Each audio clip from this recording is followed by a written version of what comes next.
One, two, three. Welcome, welcome. Thank you so much for two. being here with us today. I am so excited. I don't know how to say your last name. I apologize. Luehmann. Luehmann? The first time that I saw this incredible person, I was like, yes, thank you, because of the excitement that they bring. She is so always available to speak with anybody. I don't know if you have met her, but if you haven't, please, please, please do try to speak to her after. And it was, another Latina, somebody that's well known on the redes sociales, socials. It's just such an honor. And then for you to be able to be open to speaking to us today, I'm so glad we found a date. So thank you so much. If you're at Convocation, you heard the prayers that she and Josh also wrote together. She wrote some and he wrote some, and they were so just spot on. So without further ado, what does ado mean anyway? But anyway, I always think it's, anyway, so without further, yes, Joe Luehmann. Thank you. I'll sit, and then we can sit and maybe get a little closer together, if you don't mind. We'll watch a video together, too. We'll just have a conversation. There we go. So I'll talk for a little bit, and then we're going to watch a quick video, and then we're going to do a little exercise. But I'm really honored to be here. Thank you for inviting me. I read a lot, all the time. I read too much. My therapist said that she thought that maybe I should consider that I read in order to escape reality, but I'm not receiving that feedback from her, so I'm gonna keep reading. But I was reading this book called The Construction of Reality, and it's a book by a philosopher, and he talks about just different ways in which reality has been constructed, and he talks about something that's called institutional facts. And institutional facts are these facts that are not tangible. They are not brute facts. They are not like a chair or my arm. You can't deny them. I don't need agreement to exist. I exist whether all of you agree or not. Institutional facts are the facts that need agreement, the facts that we have constructed as realities that affect everybody else. So things like money. Money is a constructed reality. It's an institutional fact. Or things like marriage. Marriage is an institutional fact. There have been people that have imagined something, and then they have had enough power to be able to, that imagination, make it everybody's experienced reality. And so we have institutional facts that affect all of our experienced reality, and then we have brute facts, just what is, the things that cannot be denied. That's it. So keep that in mind. It'll come back. But I wanted to share, I'm Colombian. I was born and raised in Colombia. And during the years that I was growing up and I was going to high school and college, Colombia was, not in college so much, but in high school and when I was a child, Colombia was going through the war on drugs that was imposed on us. And there was a collective institutional fact that was created in the world about who Colombians are, what Colombia is, how Colombia is experienced, what kind of life we're living, and what kind of people we are. It determined everything about my experienced reality. It determined everything about the way that I view myself, about the way that I view my peers, about the way that I view my country. I remember after 9/11, people would talk often about how uncomfortable and how much work it was to go to the airport and have to take your shoes off and how to do all of these different things now. And for Colombians, we didn't understand what people were talking about. I have been taking my shoes off my entire life to fly in airports and airplanes anywhere. I think I was like 9 years old the first time that I was asked to get an x-ray of my abdomen when I was traveling with my sister, because they were concerned that we had consumed some drugs and they were in our stomachs. And none of these was something that was weird for us or out of the ordinary. It was actually just our institutional reality. Colombians are dangerous. Anything that happens in Colombia is dangerous. And to this day, though things have changed a lot, thanks to a video that I'll show you, to this day, when I say that I'm Colombian, there is often somebody that will ask me immediately, is it dangerous there? And I often say, just as dangerous as New York City. Depends on how smart you are. It depends. or they ask me about narcos, or they ask me about cocaine, or and while we think that all of those things do not affect, it doesn't matter, they do. They created an experienced reality for me that changed the way that I was navigating the world and that changed the way that I was existing in the world. And here we go back to my love for books and reading. So there is this genre, this literary genre that is called magical realism. And magical realism it exists in many parts of the world, but it became popularized in Latin America by a lot of Latin American authors. And these authors were writing about really difficult things that were happening in our countries, really difficult realities that we were navigating, things that were imposed on us by, countries like the United States or European countries. And things by our own governments. And it was a way of helping people navigate all of those realities by making a lot of magical things part of the mundane. So if you read 20 Years of Solitude, which you all should, if you read different books by all of these authors, they are trying to help us to see how all of these realities are really truly more complex than just what we've been told.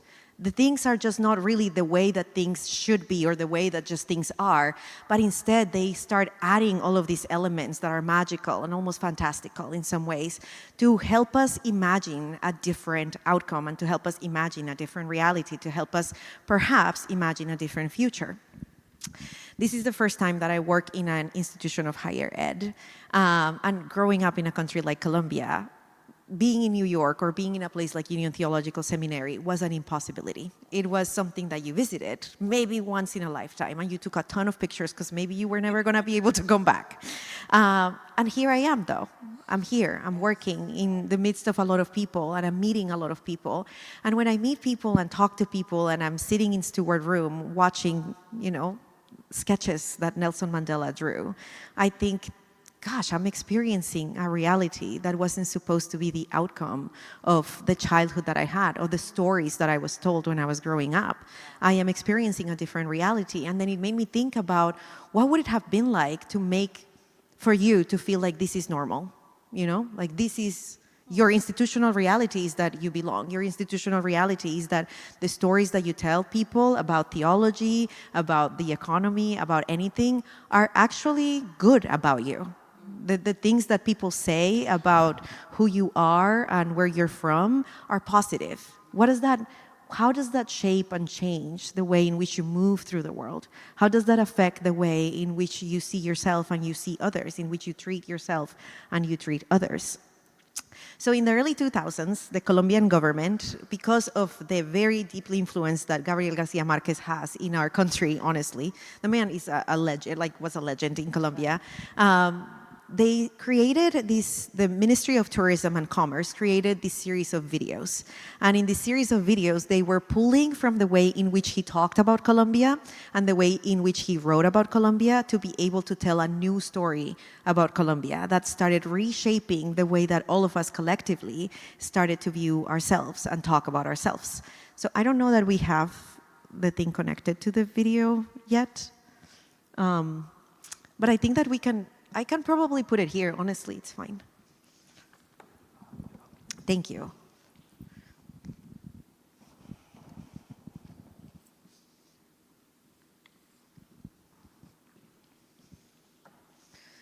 So we'll watch the video in a minute, but when you are watching and listening, really it's more important that you listen.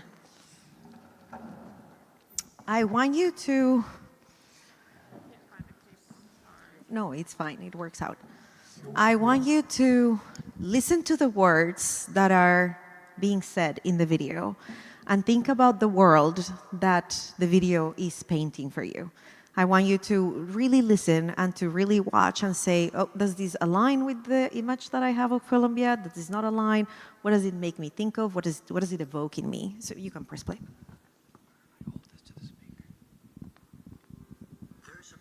People never believed impossible was a word.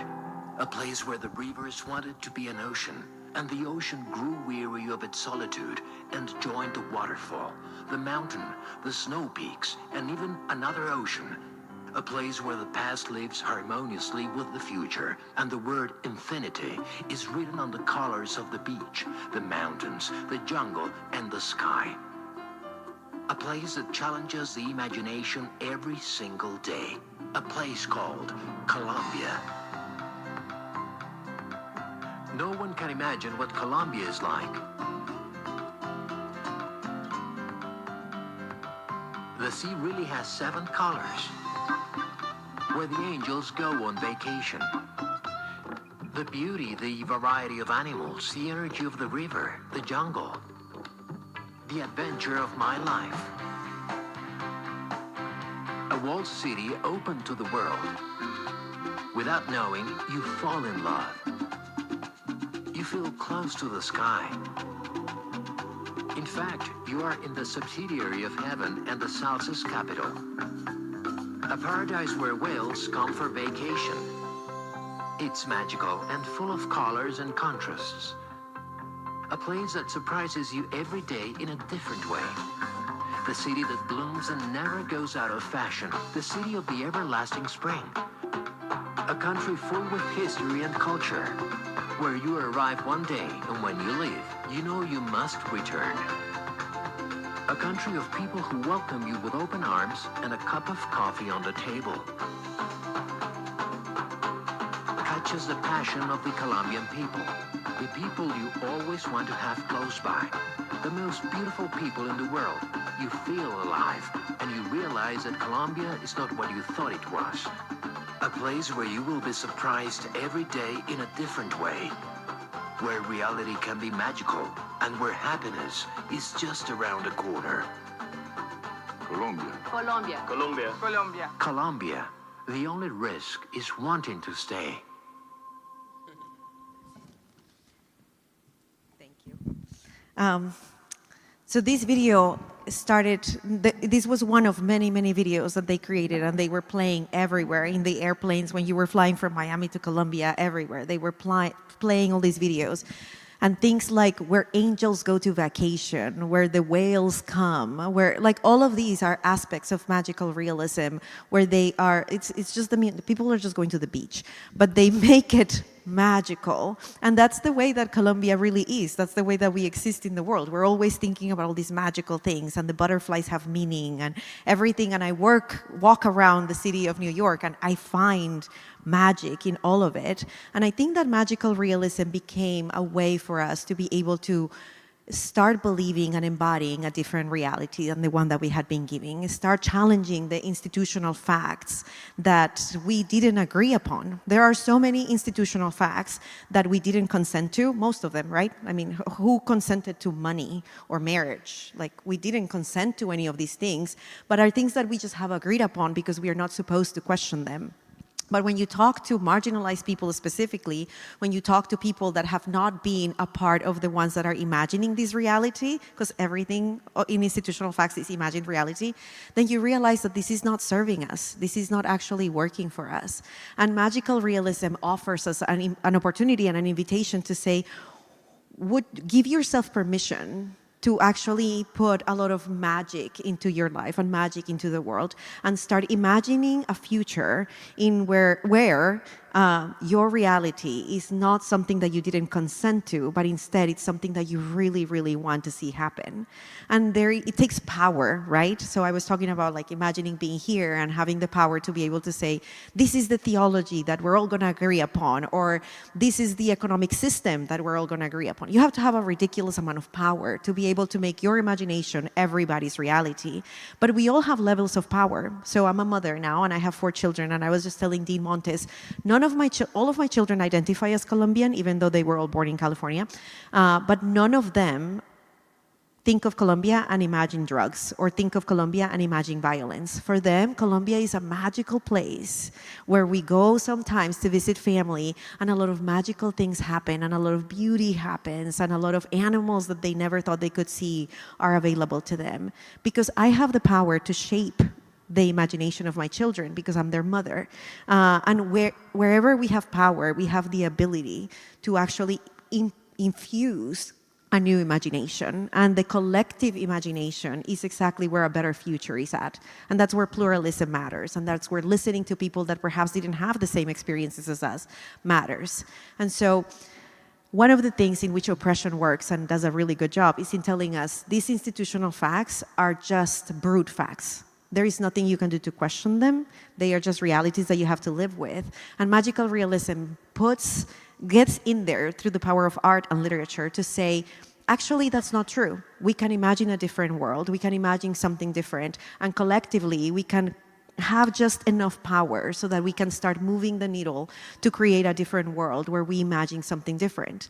And Union has done a really good job at doing that, right? We have a lot of theologians that have come out of this place that have said, what if we imagine that Jesus was not a white man, but instead was a black man that was lynched? What if we, because it doesn't have to be an imagination that's beautiful. It has to be imagine something that makes you wake up to somebody else's reality so that the future that we create, these institutional facts that become everybody's reality, can actually be something that helps the rest of us. So we have about 5 minutes. We have about 5 minutes, and I wanted to spend a couple of them just thinking about the most outrageous thing that you can imagine. Like if you could imagine a world in the next 20 years, not even 2 or 3, like 20, 50 years, what is the most outrageous thing that you can imagine? Could you give yourself permission to say, I want to imagine something absolutely outrageous, a world that right now is an impossibility, but could you give yourself permission to do that? And then they're going to pass down some sticky notes and you can write them. And we're going to, if you want to share, you can share, but you don't have to share. But I do want everybody to write it down. Write down your most outrageous imagined reality for the future. We have pens. Yes. And it can be anything. Anything. Like for ourselves and for the world. For the world, for anything.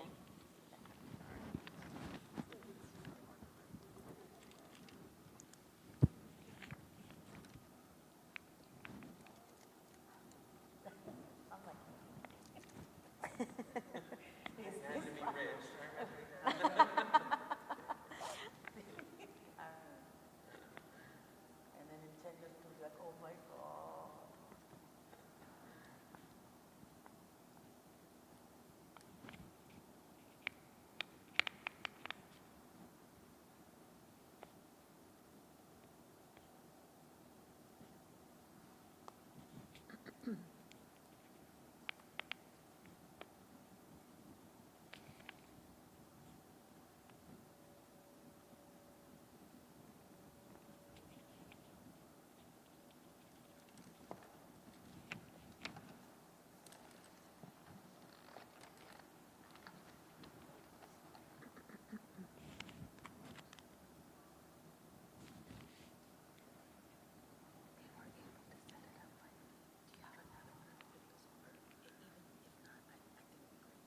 Yeah, we can watch it, yeah.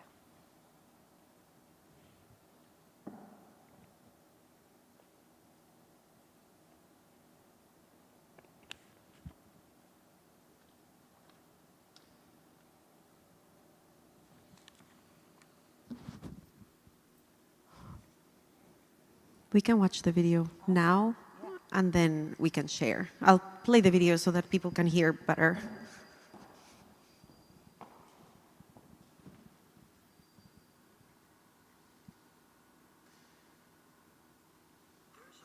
Oh, but the sound is not connecting.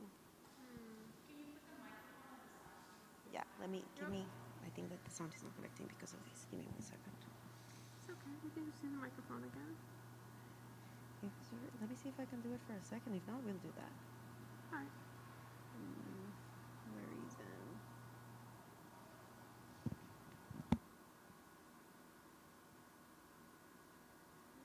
So you see the screen? Oh, sound.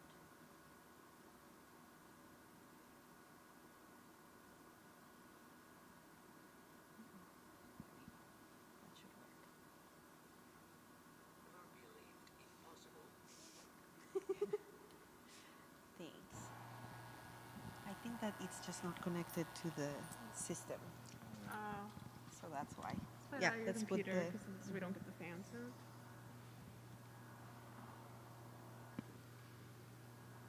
Ready? Was a word, a place where the reavers wanted to be an ocean, and the ocean grew weary of its solitude and joined the waterfall, the mountain, the snow peaks, and even another ocean. A place where the past lives harmoniously with the future, and the word infinity is written on the colors of the beach, the mountains, the jungle, and the sky. A place that challenges the imagination every single day. A place called Colombia. No one can imagine what Colombia is like. The sea really has 7 colors, where the angels go on vacation. The beauty, the variety of animals, the energy of the river, the jungle, the adventure of my life. A walled city open to the world. Without knowing, you fall in love. You feel close to the sky. In fact, you are in the subsidiary of heaven and the Salsa's capital. A paradise where whales come for vacation. It's magical and full of colors and contrasts. A place that surprises you every day in a different way. The city that blooms and never goes out of fashion. The city of the everlasting spring. A country full with history and culture, where you arrive one day and when you leave, you know you must return. A country of people who welcome you with open arms and a cup of coffee on the table. Catches the passion of the Colombian people, the people you always want to have close by, the most beautiful people in the world. You feel alive, and you realize that Colombia is not what you thought it was. A place where you will be surprised every day in a different way, where reality can be magical, and where happiness is just around the corner. Colombia. Colombia. Colombia. Colombia. Colombia, the only risk is wanting to stay. I think the Ministry of Commerce did a good marketing job. But does anybody want to share their imagination? So my imagination, since I was a little kid, is living off of music I'm creating and touring. That's my dream. I would love to do that. Somebody else?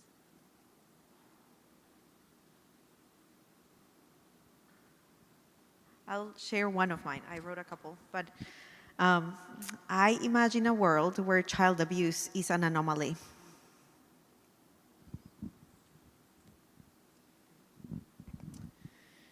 I'm an idealist, so I imagined a world in which there are no countries, that we are all citizens of one earth, and that we are all at peace. I love that.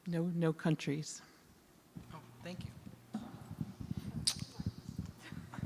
Mine is, I dreamed of a world where there be the abolishment of billionaires and an equitable distribution of wealth, where voices and not money run the world, which is very interesting, being someone who works in development for that.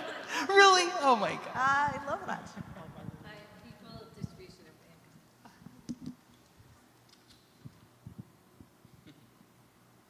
Yeah, we'll be out of a job. Yeah, we will. That's good. That's good. Yeah. When I was a pastor, that was the goal. That, right? Like, you are a really good pastor if you're not needed anymore, if your community doesn't need you for support anymore. So we're doing a really good job if we end. So our job in development in Union, you can put it there and talk to Serena about it, is to abolish billionaires and the good distribution of wealth. Imagination is something that we have to always foster. It's not something that comes naturally, especially when you are so bogged down by realities that are imposed on us all the time. Whether we want to or not, these things just exist in our world. And so being intentional about imagining a better world and saying, what is it that I can do right now, right here, with the amount of power that I have to be able to transform that reality? What can I do so that in 50 years, in 20 years, in 10 years, my descendants, whether they are my biological children or not, can see the future that I've imagined? Would they be proud of me? And I have a good friend. She talks about the work that she's doing in the world is becoming a good ancestor. And to be a good ancestor, we have to imagine better realities. We have to tap into the power of magical realism and say, perhaps imagining the outrageous and incorporating magical ideas into our mundane realities is a way of having a theology of hope and having a theology where the future is better than what we have right now today. That's all I have for you all, and thank you for, oh yeah. You made me think of something. So I'm the vice president of development, and I hadn't thought of it this way until I came here today with you, but I have this vivid imagination of redistributing wealth. And so the way I use my power, whatever power I have as an individual, is to take from those who have and give to those who do not. But I never thought about it as my imagination. I just thought about it as a vocation, but it's actually something bigger. Thank you for showing me that. Thank you for sharing that with me. Yeah, imagine a way and visit Colombia. Thank you. Oh yes, I did. I did. I'm not used to doing those anymore, but I do. I have an intention. So maybe move through the world with the wonder of children. Maybe move through the world with the imagination of those who have had the privilege to never worry about safety. Maybe move through the world knowing that a better future is possible because we will create it. And may we never lose the power of imagination as a tool to create what we want to see happen.